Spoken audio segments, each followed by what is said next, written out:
ఓం సాయిరామ్. బాబా భక్తులందరికీ నమస్కారం అండి. మన బాబా గారి దయ వల్ల మనందరం బాగుండాలి, సంతోషంగా ఉండాలని కోరుకుంటున్నాను ఫ్రెండ్స్. ఇక ఈరోజు మన బాబా గారు అందించే సందేశం ఏమిటంటే, ఈ వీడియో మీరు ఫస్ట్ టైం చూస్తుంటే ప్లీజ్ లైక్ చేయండి, షేర్ చేయండి, సబ్స్క్రైబ్ చేయండి ఫ్రెండ్స్. మన బాబా గారు ఈరోజు ఒక చక్కటి సందేశాన్ని మన ముందుకు తీసుకువచ్చారండి. మన బాబా గారు ఏమంటున్నారంటే, తల్లి, నీ ముందున్న రెండు పదాలను తీసుకువచ్చాను. ఒకటి జీవితం, రెండవది దారి. నీకు నచ్చిన పదాన్ని ఎంచుకోమ్మా. నువ్వు జీవితంలో ఎటువంటి కష్టాలు పడ్డావో, నీ మనసులో ఏముందో, ఎటువంటి శుభవార్త వినబోతున్నావో అన్నీ చెబుతున్నాను తల్లి అని. అయితే మన బాబాగారు మన అందరి కోసం చాలా అంటే చాలా చక్కటి సందేశాన్ని తీసుకువచ్చారండి. మన బాబాగారు ఎలా ఎందుకు చెప్తున్నారో ఆయన మాటల్లోనే తెలుసుకుందామా ఫ్రెండ్స్. మీరైతే తమ్నైల్ చూశారు కదండి. జీవితం, దారి, ఒక పదాన్ని అయితే బాబాగారిని తలుచుకుంటూ అనుకోండి. ముందుగా అయితే జీవితం అండి. జీవితం అనే పదాన్ని తాకిన నా బిడ్డ ఎవరైతే ఉన్నారో, తల్లి, నువ్వు జీవితంలో చాలా కష్టాలు పడ్డావమ్మా. చాలా అవమానాలు ఎదురయ్యాయి. ప్రమేయం లేకుండానే నీ జీవితంలోకి అనుమానాలు, అపనిందలు అనేవి వచ్చేశాయి తల్లి. నీవు వాటితోటి ఎంతో పోరాడావమ్మా. ఇప్పటికీ కూడా పోరాడుతూ ఉన్నావు. నీ ప్రమేయం లేకుండానే జరిగిపోతున్నాయి. కొంతమంది మనుషులు నిన్ను మాటలతోటి బాధ పెడుతున్నారు. నువ్వు ఎంతో విసుగు చెందుతున్నావు, వేదన చెందుతున్నావు. నేను నీకు సహాయం చేయడం లేదని ఎంతో బాధపడుతున్నావు కదా తల్లి. ప్రతిరోజు కూడా కళ్ళనిండా నీళ్లు పెట్టుకుంటున్నావు. ఒక్కసారి నేను చెప్పేది వినమ్మా. ఏడుస్తూ కూర్చుంటే కన్నీళ్లు కరిగిపోతాయా? కాలం కదిలిపోతుంది, కష్టం మిగిలిపోతుంది. అందుకే ఏడుపును నీ గుండెల్లో దాచిపెట్టు. గెలుపు కోసం పరిగెత్తు. అలుపు లేకుండా ప్రయత్నించు. నీ ఏడుపుకి కారణమైన వారే నీ గెలుపును చూసి తలదించుకోవాలి తల్లి. నీ జీవితం నువ్వే నిర్ణయించుకోవాలమ్మా. జీవితం అనేది చాలా విలువైనది తల్లి. ప్రేమ లేని మనిషి ఉండడు, గాయం లేని గతం ఉండదు, ఈ రెండూ లేని మనిషే ఉండడు. జీవితంలో కొన్ని జ్ఞాపకాలు మర్చిపోతేనే కానీ బ్రతకలేము. కొన్ని గాయాలను గుర్తించుకుంటేనే కానీ ఎదగలేము. అలలకు అలసట ఉండదు, ఆశలకు హద్దు ఉండదు. ఇదే జీవిత పరమార్థం తల్లి.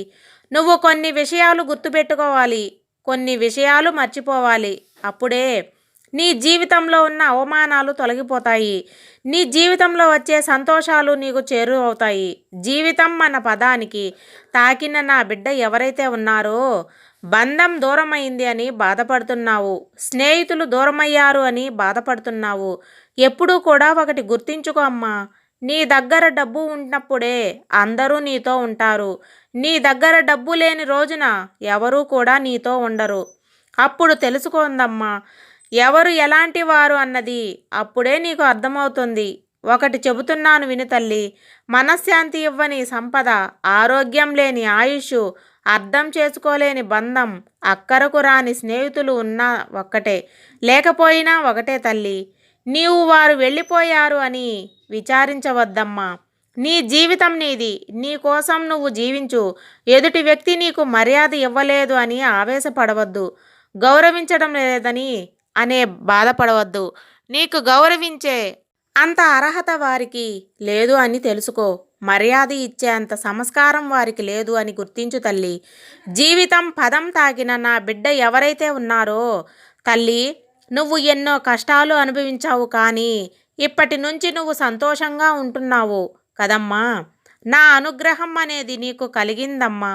నువ్వు ఇప్పటి వరకు పడ్డ కష్టాలన్నిటికీ, అవమానాలన్నిటికీ ముగింపు అనేది వచ్చేసింది తల్లి. నువ్వు ఎన్నో ఇబ్బందులు పడ్డావు. చనిపోవాలని అనుకున్నావు. ఒక్క క్షణం ఆలోచించకుండా చనిపోవాలని అనుకుంటున్నావు. కానీ నేను పదే పదే నీకు చెప్పబట్టే ఆ నిర్ణయాన్ని వెనక్కి తీసుకోగలిగావు. కాబట్టే ఇప్పుడు నువ్వు ఇంత సంతోషంగా ఉన్నావు తల్లి. ఎప్పుడు క్షణికావేశం పనికిరాదమ్మా. జీవితంలో ఎన్నో కష్టాలు వస్తూ ఉంటాయి, పోతూ ఉంటాయి. వాటిని ఎలా పరిష్కరించుకోవాలో ఆలోచించాల్సిందే తప్ప చావు ఒక్కటే పరిష్కారం కాదు తల్లి. ఎప్పుడైనా సరే కష్టం వచ్చినప్పుడు చావు అనే మాట ఆలోచనల మనసులోకి రాకూడదు. ఇప్పుడు చూసుకో, సవతి తల్లి ఎంత సంతోషంగా ఉన్నావు. నీకు ఎటువంటి లోటు లేదు. చక్కగా భర్త పిల్లలతోటి కలిసి ఎంతో సంతోషంగా ఉన్నావు కదా. ఇంత అందమైన జీవితాన్ని మిస్ అయ్యే దానివి కదమ్మా.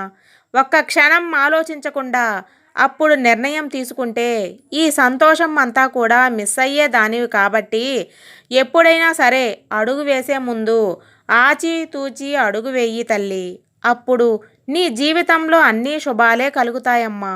నువ్వు నా బిడ్డవి. నీకు ఎప్పుడూ కూడా అన్యాయం జరిగేలా ఉండదు తల్లి. ఎప్పుడూ కూడా సంతోషంగా ఉండేలా చేస్తానమ్మా. కొన్ని ఆటుపోటులు ఎవరైనా అని బాధపడకు.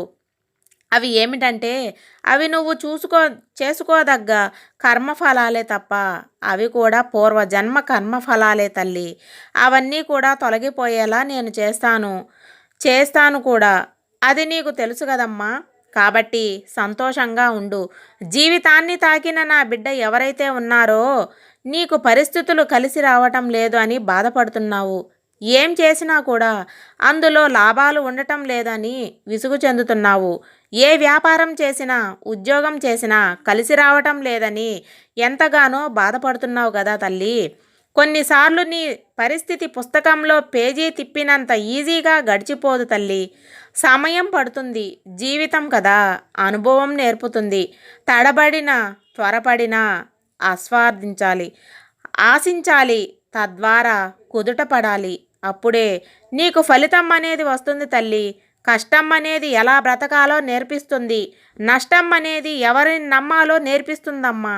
నీ జీవితంలో వచ్చే కష్ట నష్టాలు కూడా నీకు ఒక మంచి గుణపాఠమే నేర్పుతాయి.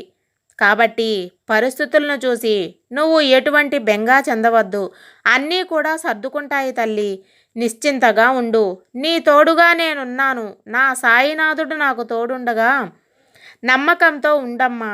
అన్నీ కూడా నీకు మంచే జరుగుతాయి కదమ్మా. శుభాలు కలుగుతాయి. నీకు మంచి జీవితం ఏర్పడుతుంది. జీవితం సంతోషంగా ఉండు. ఇప్పుడు దారి పదాలను తాకిన బిడ్డ ఎవరైతే ఉన్నారో తల్లి, నువ్వు ఎంచుకున్న దారి సరిగ్గా లేదు అని బాధపడుతున్నావు కదమ్మా. ఏ దారి ఎంచుకున్నా అది కలిసి రావటం లేదని ఎంతగానో వేదన చెందుతున్నావు. గమ్యం చేరేందుకు 1000 మార్గాలు ఉన్న వాటిని ఉపయోగించుకోకపోతే అన్నీ కూడా వ్యర్థమే తల్లి. కాబట్టి నువ్వు ఎంచుకున్న దారి అది సరైనదా కాదా అని ముందే ఎంచుకో తల్లి.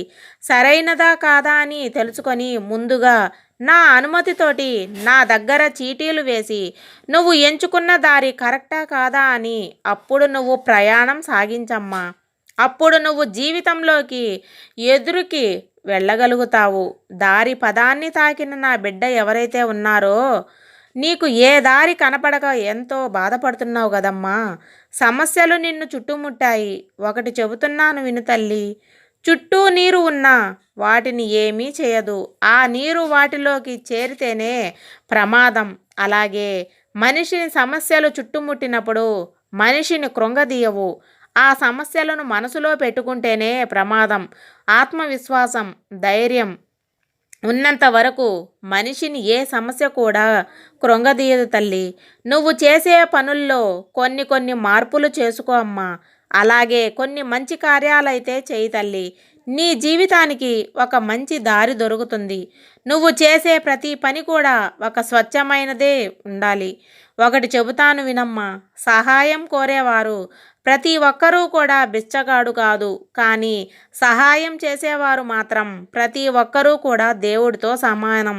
అందుకే పెద్దవాళ్ళు అంటారు, ప్రార్థించే పెదవుల కన్నా సహాయం చేసే చేతులు మిన్నాని. కాబట్టి నీకు ఉన్నంతలో, ఓపిక ఉన్నంతలో ఎదుటి వారికి సహాయం చేయి తల్లి. అప్పుడు నీ జీవితం ఎంతో ఆనందంగా ఉంటుంది కదమ్మా.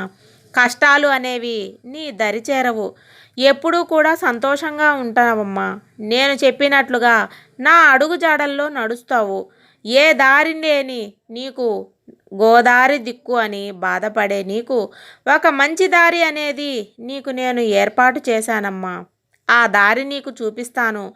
ఇక నీ జీవితం అంతా కూడా పూలదారిగా మార్చబోతున్నాను. నా మీద నమ్మకంతో ఆనందంగా సంతోషంగా ఉండు తల్లి. ఇదండి మన బాబాగారి సందేశం. మీకందరికీ నచ్చిందని అనుకుంటున్నాను ఫ్రెండ్స్. సర్వేజన సుఖ్నో భవంతు. జై సాయిరాం.